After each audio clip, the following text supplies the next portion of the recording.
84 एक महत्वपूर्ण संख्या है आज हमारे जीवन में, चाहे हम इसके बारे में जागरूक हों या ना हो।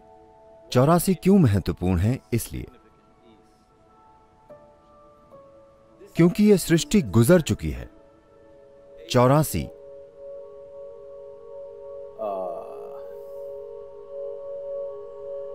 घटनाओं से। 84 बार यह हो चुका है। यह 84वीं घटना है। आज आधुनिक विज्ञान प्रमाणित करता है कि पूरी सृष्टि बस कंपन है। यह मेरा आविष्कार नहीं है, यह वैज्ञानिक तथ्य है। जहां कंपन होता है वहां ध्वनि भी होगी। हाँ, क्या यह ठीक है? मैं तार्किक रूप से चरण दर चरण जाना चाह रहा हूं। जाने के और भी तरीके हैं, बस ऐसा करके मैं आपको एक अलग तरीके से समझा सकता हूं, लेकिन हम चरण दर चरण जाना चाहते हैं। जहां कंपन होता है वहां ध्वनि भी होगी। क्या ऐसा है? तो आप सिर्फ एक कंपन नहीं है, आप एक ध्वनि भी हैं, बल्कि एक शोर है। वे जो आवाज कर रहे हैं और वे जो नहीं कर रहे हैं, आप सभी लोग एक ध्वनि हैं। यही आधुनिक विज्ञान कह रहा है। और बहुत पहले किसी ने आपसे कहा था कि सबसे पहले शब्द था, और वो शब्द है भगवान।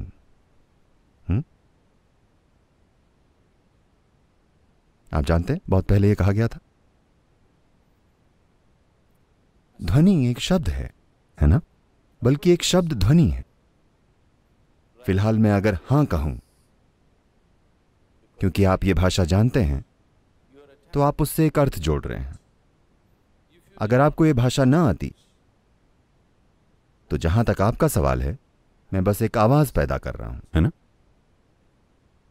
क्योंकि आप उनकी भाषाएं नहीं जानते, आपको लगता है कि वो कुछ अजीब आवाजें पैदा कर रहे हैं। नहीं, वे कुछ बोल रहे हैं।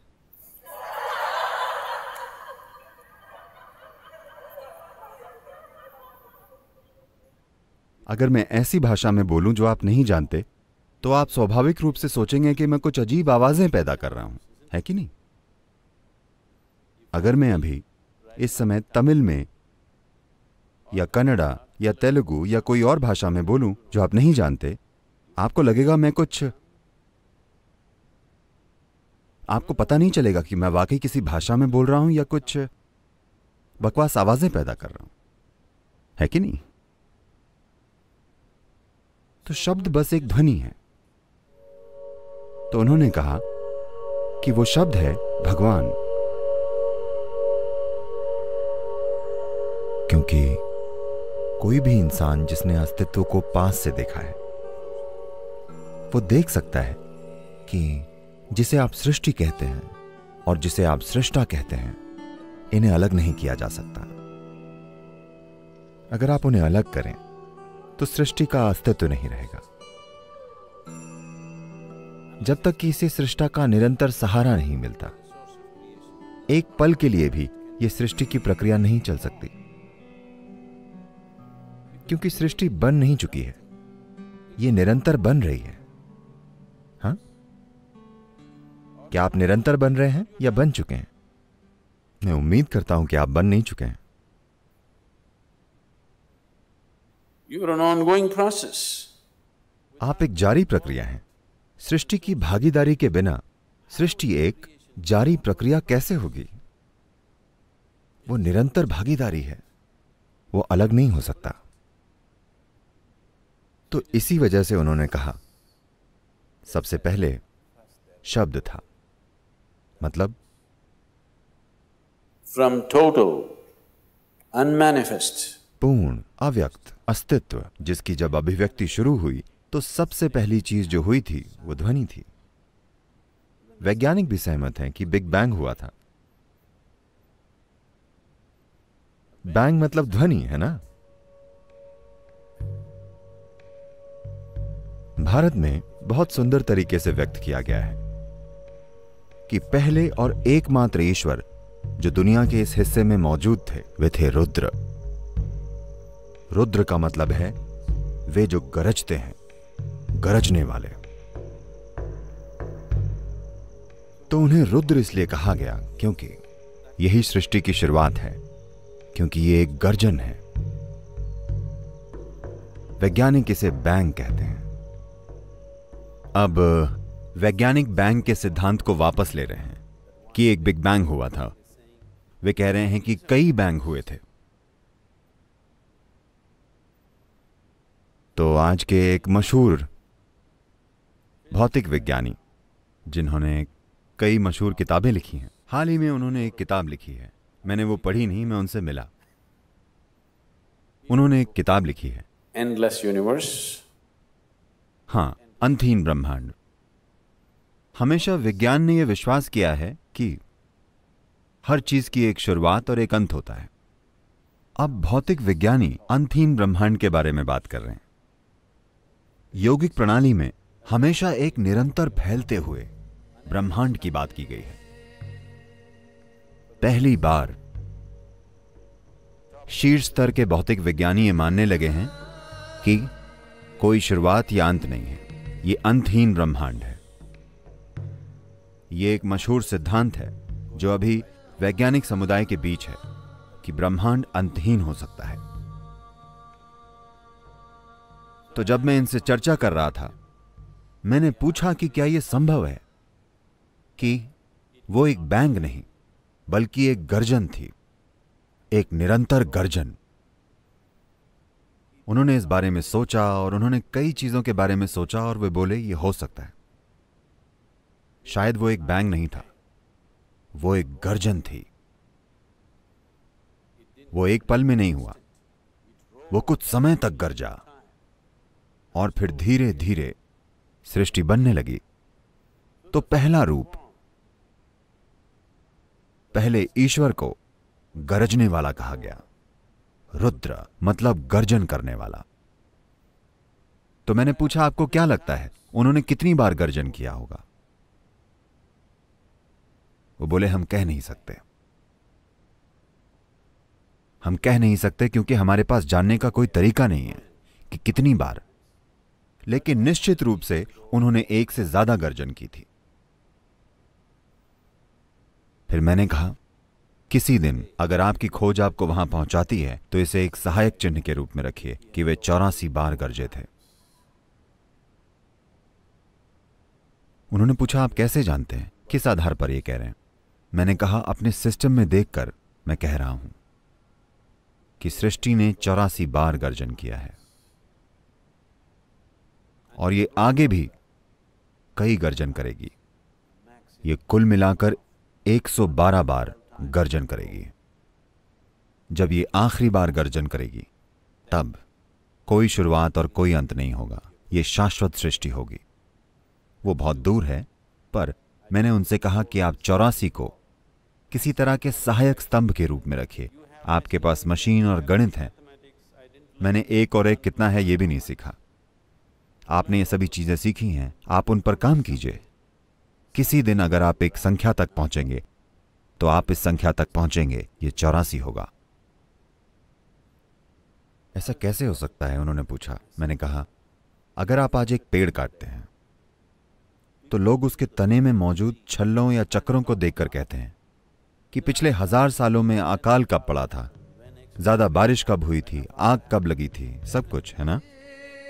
अगर आप अपने सिस्टम में अपनी जागरूकता का इस्तेमाल करके प्रवेश करते हैं तो इस सृष्टि का पूरा इतिहास इसमें लिखा हुआ है। 84 बार ये सृष्टि गरज चुकी है। हम इस 84वें गर्जन में हैं। 84 गर्जनों के कारण जो हुआ है हम वहां हैं। उन 84 सृष्टियों में से जो हुई हैं 83 हो चुकी हैं, ये वाली हो रही है। इनमें से जैसे सृष्टि हो रही है निरंतर, विलीन होना भी निरंतर हो रहा है। तो विलीन होने की प्रक्रिया कुछ सृष्टियों के लिए शुरू हुई और ये विलीन होती गई, विलीन होती गई। उनमें से सिर्फ 20 अब तक विलीन होने की प्रक्रिया में हैं। विलीन होने के अलग अलग स्तर हैं। बाकी की पूरी तरह से मिट चुकी हैं, सिवाय इसके कि आप अपनी जागरूकता में उन्हें देख सकते हैं, इस सृष्टि में देख सकते हैं, क्योंकि किसी रूप में इनमें उनका शेष भाग या अनुभव मौजूद है। उसी तरह जैसे आपके जीवन का अनुभव आपके हर काम में आपके साथ होता है, सृष्टि की प्रक्रिया भी हर सृष्टि का अनुभव अगली सृष्टि में अपने साथ लेती आई है, अगले में और उसके अगले में। हालांकि वे पूरी तरह से अलग हैं, हालांकि वे पूरी तरह से अलग हो सकती हैं। देखिए, आप स्कूल गए और फुटबॉल खेली, और ये 25 साल पहले हुआ था। अब अचानक से अब आप 45 साल के हैं और एक चोर आपके घर में घुस गया। जब आपके घर में चोर घुसता है, You are not going yeah like this. You will go like this. आप आ करके ऐसे नहीं करते, आप ऐसे करेंगे। क्योंकि आपका फुटबॉल का खेल अचानक ऐसी चीज जो आप पूरी तरह से भूल चुके हैं, वो कहीं आपके सिस्टम में है, वो बाहर आ जाती है। आप चोर को एक फुटबॉल की गेंद की तरह मारते हैं, न कि कराटे किक या कलरीपट्टू किक या किसी और तरह। तो वो अनुभव, आपने फुटबॉल शायद 1 महीने या 3 महीने के लिए खेली होगी, लेकिन वो अनुभव, उस अनुभव का बचा हुआ हिस्सा आप में अब भी गहरा समाया हुआ है, और ये कहीं एक बिल्कुल अलग जगह में व्यक्त होता है। इसी तरह आप हर समय विकसित हो रहे हैं। इसी को हम कर्म कहते हैं। तो ये व्यक्तिगत कर्म है जिसके बारे में हम बात कर रहे हैं, लेकिन एक ब्रह्मांडीय कर्म होता है। सृष्टि का अपना कर्म होता है, क्योंकि सृष्टि खुद एक कर्म है ना? सृष्टि का बनना क्या ये एक काम नहीं है? काम मतलब कर्म, ये कर्म है। उस कर्म का बचा हुआ हिस्सा हमेशा अगले स्तर की सृष्टि तक और फिर अगले स्तर तक पहुंचता है। इस तरह से कुल मिलाकर 84 सृष्टियां हुई हैं या 83 हुई हैं। ये 84वीं हो रही है। इनमें से पुरानी सृष्टियां पूरी तरह से विलीन हो चुकी हैं। उनका अस्तित्व बस अपनी सृष्टियों में मौजूद अनुभव की छाप के रूप में है, पर वे जीवित नहीं हैं। लेकिन इससे पहले की 20 सृष्टियां अब भी अलग अलग स्तर पर जीवित हैं। कुछ बहुत ही धुंधली हो गई हैं, कुछ प्रबल हैं, कुछ ज्यादा प्रबल हैं, कुछ लगभग असली हैं, जैसे ये है। ये लगभग ऐसी ही है, लेकिन ये विलीन होने की प्रक्रिया में है। वहां सृष्टि की प्रक्रिया सक्रिय रूप से नहीं हो रही है। विलीन होने का यही मतलब है। देखिए, फिलहाल आपके लिए मृत्यु का क्या मतलब है? जब आप बच्चे थे, जितनी नई कोशिकाएं आप पैदा कर रहे थे, मान लीजिए 1 साल में आप 100 अरब कोशिकाएं बना रहे थे। जब आप 35 के हो जाते हैं, यह थोड़ा कम हो जाता है। जब आप 45 के होते हैं, यह थोड़ा और कम होता है। 55 की उम्र में और कम होता है, 75 पर और भी कम। एक समय आता है जब आप जो पैदा करते हैं और जो मरता है उसकी संख्या नए से ज्यादा है। इसी तरह से बुढ़ापा आता है। सृष्टि के साथ बिल्कुल यही प्रक्रिया हो रही है। विलीन होना हर समय होता है, यहां भी विलीन होना हर समय होता है, लेकिन नई सृष्टि हो रही है तो यह पूरी ऊर्जा से चल रही है। यह नई सृष्टि धीमे पड़कर रुक गई, तो कुछ समय बाद, कुछ समय अंतराल के बाद यह बस कम होने लगी, सिर्फ विलीन होने लगी, और कुछ समय बाद सिर्फ याददाश्त की छाप है, जीवित छाप बिल्कुल नहीं है। तो इस अर्थ में सिर्फ 21 अब तक किसी रूप में मौजूद हैं। बाकी की बची हुई 63, जी हां 63 पूरी तरह से गायब हो चुकी हैं। ये आपको नहीं मिलेंगी, इससे फर्क नहीं पड़ता कि आप कैसे देखते हैं, लेकिन आप उन्हें अपने सिस्टम में याददाश्त के चिन्हों के रूप में देख सकते हैं, क्योंकि वो छाप, वो अनुभव अब भी यहां है। यह एक असली चीज है। बाकी सभी घटते क्रम के अनुसार सक्रिय है। इनमें 2 हैं, इस सृष्टि में 2 हैं। एक भौतिकता है जिसमें हर चीज की याददाश्त है, दूसरा है सृष्टि का स्रोत, जो भविष्य का आधार है। आप या तो अपने अतीत को अपना भविष्य बनने दे सकते हैं। जब आप अपने अतीत को अपना भविष्य बनने देते हैं, हम आपको देखकर कहते हैं यह उसका कर्म है। जब हम कहते हैं वो उसका कर्म है, इसका मतलब है कि वो अपने अतीत को अपना भविष्य बनने दे रही है। उसमें कोई नई संभावना नहीं है। यही बात है जब हम किसी को देखकर कहते हैं कर्म। हम बस यही कह रहे हैं कि वे अपने अतीत को अपना भविष्य बनने दे रहे हैं। उनका वाकई कोई भविष्य नहीं है, वो खुद को दोहराएगा।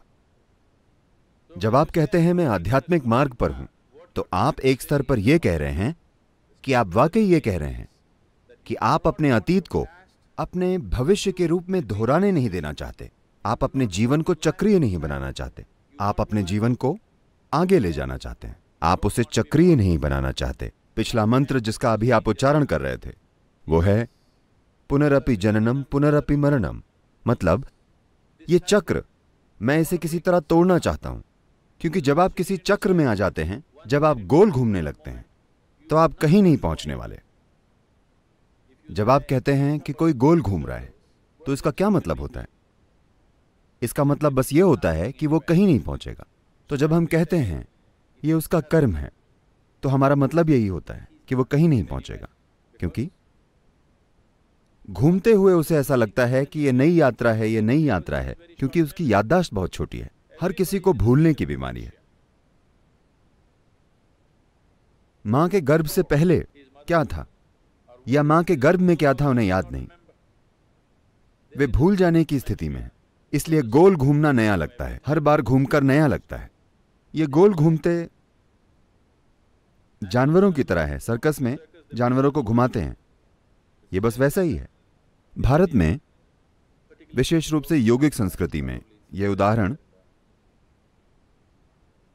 शायद कहीं योग सूत्र में ही है। ये वाला उदाहरण, उनकी तुलना तेल की चक्की के बैल से की जाती है। तेल की चक्की पर वे बैलों के साथ ये करते हैं, वे उनकी आंखों पर कपड़ा बांध देते हैं, उनकी आंखों पर कुछ बांध देते हैं, या फिर सब कुछ बांधकर बस इतना छोड़ देते हैं। और ये एक तेल की चक्की है, पर बैल सोचता है वो कहीं जा रहा है। जैसे आप ट्रेडमिल पर चढ़ते हैं और ऐसा लगता है कि आप कहीं जा रहे हैं, पर आप कहीं नहीं जा रहे हैं। यही कर्म है। तो ये आयाम जिसे आप अभी देख रहे हैं वो दो स्तरों पर है। एक हो चुका है, दूसरा हो रहा है। तो उनमें से 83 हो चुके हैं। अगर आप संख्याओं में बात करना चाहते हैं तो 83वां हो चुका है, पर अब भी हो रहा है। बचे हुए हिस्से के रूप में यह अब भी हो रहा है। आपका जन्म हो चुका है। क्या ये हो चुका है? जन्म हो गया है, पर अब भी हो रहा है ना? आपकी मृत्यु हो चुकी है, लेकिन अब भी हो रही है। आप समझे? आपकी मृत्यु तय है ना? यह पहले ही हो चुकी है। जिस पल आप पैदा हुए थे आपकी मृत्यु हो गई थी। मृत्यु की ओर आपका पहला कदम हो गया था, पर अब भी हो रहा है। आप इसके पूरे होने का इंतजार कर रहे हैं, या आप इसे टालना चाहते हैं, लेकिन यह हो रहा है ना? और यह पहले ही हो चुका है। तो आप में एक और आयाम है जिसका जन्म नहीं हुआ है, न ही मृत्यु होगी। अगर आप उस आयाम को छुएं, सिर्फ तभी आप में भविष्य जैसी कोई चीज होगी, वरना आपके पास बस कर्म है।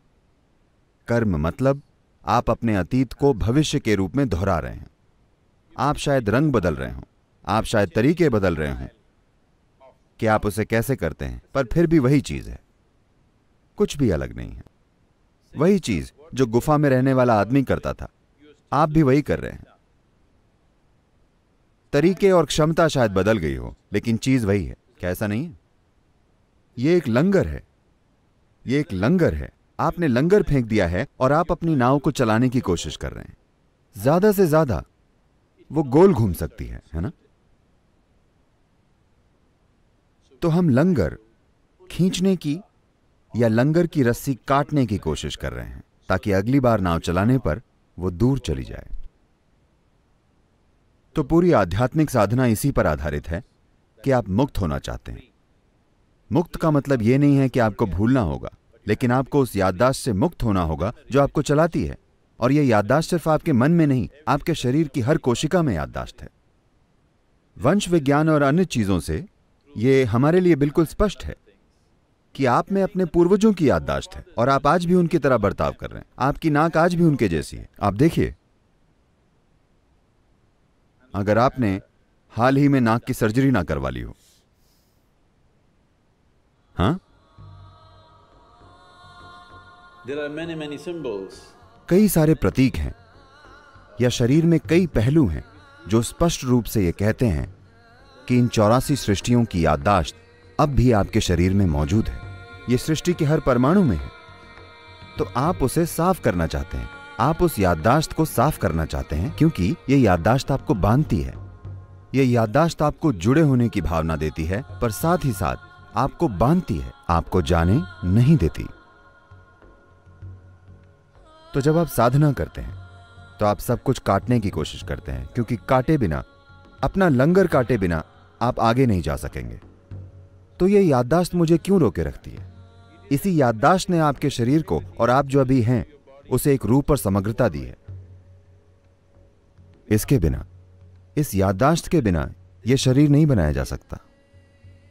एक कोशिका के जीव की याददाश्त आप में हुए बिना, उस सारी जानकारी के विकास की प्रक्रिया से गुजरकर आपका रूप लिए बिना, उस याददाश्त के बिना यह शरीर एक रूप लेकर टिक नहीं सकता। तो याददाश्त आपकी दुश्मन नहीं है। बात यह है कि आपको उसे संभालना नहीं आता, आप उसमें समा गए हैं। यही समस्या है, आप उसमें समा गए हैं।